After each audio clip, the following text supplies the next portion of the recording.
Welcome, my name is Mariana, and today I'll be showing you how poetry enables us to hear and understand the voice of young soldiers at war. In order to do this, I'll be analyzing some of the techniques displayed in the strong anti-war poem Futility, written by Wilfred Owen, a poet who served in the war and witnessed its senselessness firsthand.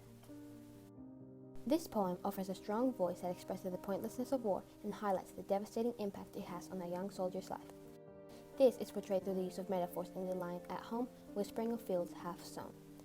In this context, the word home is depicted with an undertone of nostalgia and is used as a metaphor for emptiness and longing. The reference to home also emphasizes how the war did not allow this man to return to his motherland and has therefore irreversibly changed the meaning of this place. Aside from this, the segment "fields half sown" serves as a metaphor that compares the field that has been half placed with seeds to a man that has only lived a half life due to war. This phrase draws light to the futility of war, as Owen highlights this man's life was unnecessarily cut short. Consequently, these metaphors remind the reader that some soldiers will never return home from war, and works to give a voice to all the young men and women that were killed before their lives even began.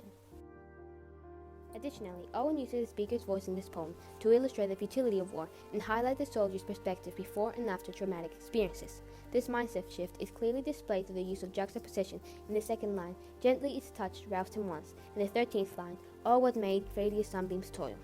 In the opening verse, the speaker illustrates the gentle strokes of sunshine and alludes to a profound respect for life. However, as he or she witnesses the inevitable death of a fellow soldier, the mood shifts to one of despair and bewilderment, which reflects the speaker's drastic change of perspective. These two quotes juxtapose the soothing touch that used to wake up the soldier every day with the faded sunbeams that appear to only bring death.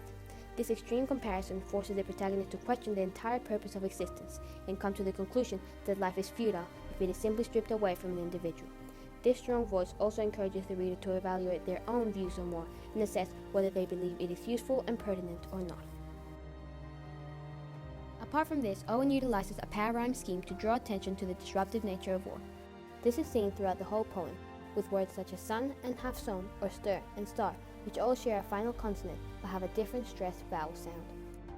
The use of this technique delivers a type of off-tune, somewhat chaotic sound that replicates the disturbing atmosphere of the battlefield.